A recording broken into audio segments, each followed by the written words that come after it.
everyone, welcome back to my channel. For today's video, I want to focus on interviews. I know right now is like the prime time, especially for college students, for recruitment for both internships and full-time roles. So I thought this video would be helpful. There is a common goal at the end, you're trying to see if you're a good fit for whatever role and company that you're applying for, and they're trying to do the same with you to see if you're a good fit for their company. But today's video specifically, I want to focus on behavioral interviews. These are usually the first or maybe the second round if you have like a phone screening or something, but this interview is super important, again, for the company to get to know you a lot better than just your resume, a lot better than just your cover letter. So interviews obviously are super important for you to actually get your foot in the door and get that offer. So I hope you guys find this video to be helpful, and let's go ahead and get started. For this video specifically, I want to focus on the content portion of interviewing. So I actually went ahead and created a resource for you guys on Google Sheets, and I'll have this link down below so you can go ahead and look through these questions that I've compiled and practice these questions. So on this sheet, you will find 3 different tabs. The first tab is basic prep and common questions. The second tab is situational questions, which are very, very important. And the third is questions that you could ask the interviewer, which is also incredibly important. So starting off with the first tab, basic prep and common questions, it's pretty inevitable that one of the first questions right off the bat that you'll probably be asked, and I guess this is not really a question, it's more of a statement, but it's tell me about yourself. I'm sure many of you guys have heard that in some point of you even just networking or you actually in an interview. There are so many different ways to tackle this statement. Something that I've found to be incredibly successful is when I use the past, present, and future method. So depending on what role it is, I'll talk a little bit about my past. So some roles that I've had, some skills that I've gained in those roles that would, eventually tie back into the future piece for why I would be good. And then I focus on the present, what I'm doing right now, what role I'm in right now. And then the future piece is connecting to the company. All of this, and this is why I'm here today. This is why I think I'd be a good fit at this company. This is why I'm interested. So I really like the past, present, future method, but remember to keep this answer or this response very concise and very focused. On this spreadsheet, you can go ahead and make a copy and write down your own responses, but I would caution you guys not to write down exactly what you want to say during your interview, because you don't want to memorize your answers and come across as robotic. You want to have a general idea of what you want to say, so you're not you're not gonna freeze when they ask you the question and get all flustered. You definitely want to have an idea of what you want to say, but you don't want to have it like perfectly crafted. You want it to be more natural and come across relaxed and confident. So please keep that in mind. But the next 2 questions are, why are you interested in this field? So for example, why are you interested in consulting? And then the second is, why are you interested in this company, and why are you interested in this position? So why are you interested in McKinsey?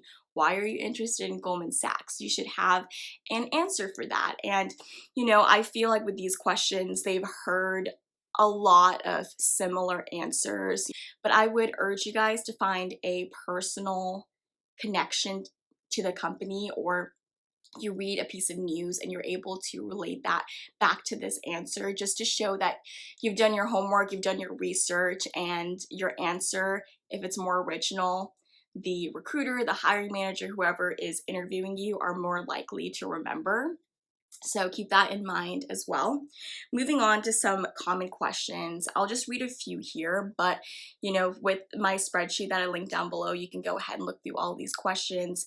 This isn't a comprehensive list by any means, but I think it's a really good starting point for you to think about how you would potentially answer these questions. So one question that I've gotten asked so many times is, describe yourself in 3 words. I feel like with this question, you should definitely not just list your 3 words. You should explain them a little bit, maybe even give an example. So for one of my examples, one of my words is driven. I'm not going to just say a word to describe me is driven and then move on to my second word. I want to make sure that they're able to understand why I chose that word and have some evidence behind that. Another very common question is, what is your biggest strength and weakness? Again, don't just list your strength and your weakness. You want to have some context behind why you chose that, because the whole point is for you to, let the interviewer in and let them understand you as a candidate, as a professional, as a person a little better. And for the weakness, don't be honest. Don't be worried about trying to choose a weakness that really isn't a weakness. I know a lot of people tend to lean towards, I care too much, or, I like everything to be perfect. So make sure that you're choosing a weakness that is genuine and that you're working towards. That's the key. You don't want to just say, this is my weakness. You want to show that you're actively trying to get better and improve that weakness and maybe turn it into a strength one day. So make sure that you kind of end that weakness off on a positive note. So I also have a tiny section for curveball questions, and I've noticed that this has become more and more popular. I feel like a lot of companies, they want to see, not only are you qualified for the role, that you have the skill set and the drive to excel in the role, but also that you're going to be likable, that you get along with your coworkers and you fit into the company culture. So I have gotten questions like, what motivates you?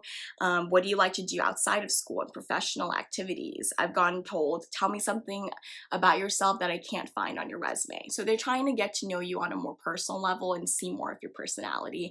And with this one, again, feel free to be yourself. Make sure, of course, you don't say anything inappropriate or crazy, but still be honest and to be genuine, and that's the best way to go, is to be yourself. So be careful with those kind of questions as well. The second tab is all about situational questions. I cannot stress this enough, how important situational questions are. I would say they make or break an interview. So make sure that you're very, very prepared for this section. So what are situational questions? So these are questions where an interviewer will tell you about a time something happened, right? So for example, tell me about a time you failed. Tell me about a time you made a mistake, a time you were challenged, you went above and beyond, you worked with a difficult coworker or teammate, you took initiative, you demonstrated leadership. So these are all story-based questions. So you should answer it like a story. You don't want to be rigid with it. And one amazing way to make sure that you answer this question flawlessly is using the STAR method. So STAR stands for situation, task, action, and result. I will be honest with you guys, my freshman year of college, I struggled with these type of questions because I would be like, yeah, I definitely have a great story where I demonstrated leadership. And I would start talking and then I would go back and say, wait, I forgot this really important detail. And my biggest problem with this was rambling and going on tangents.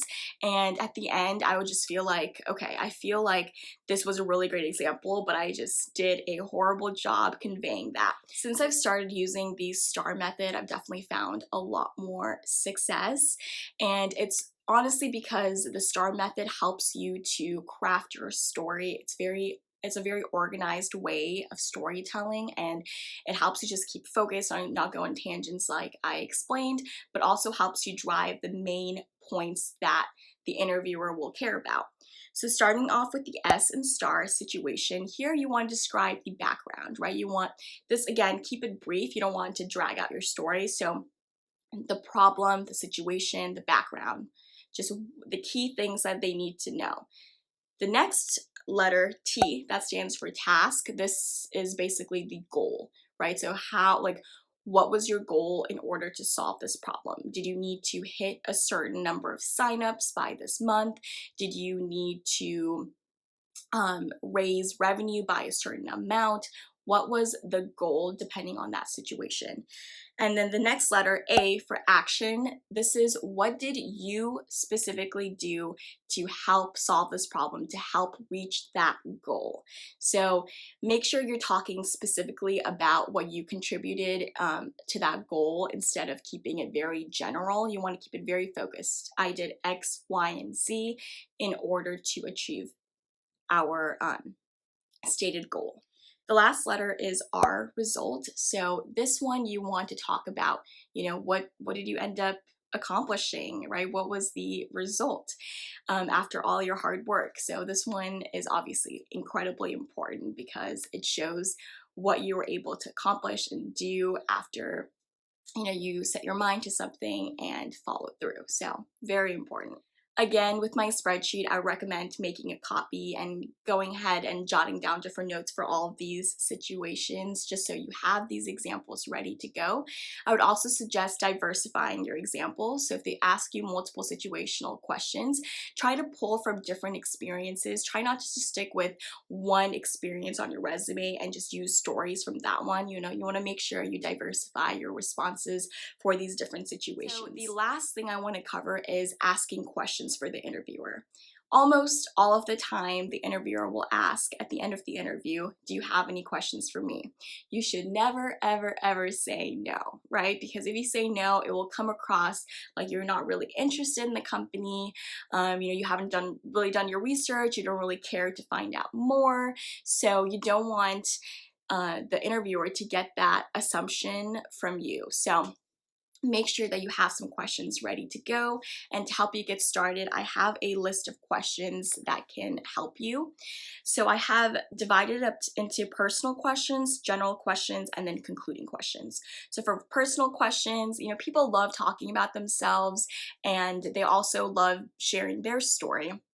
And because you're doing most of the talking during the interview, it's nice to give them a little space and ask them some questions too. And hearing someone's personal insights into the company can help you make an informed decision about if you do get an offer, whether you want to accept it or not.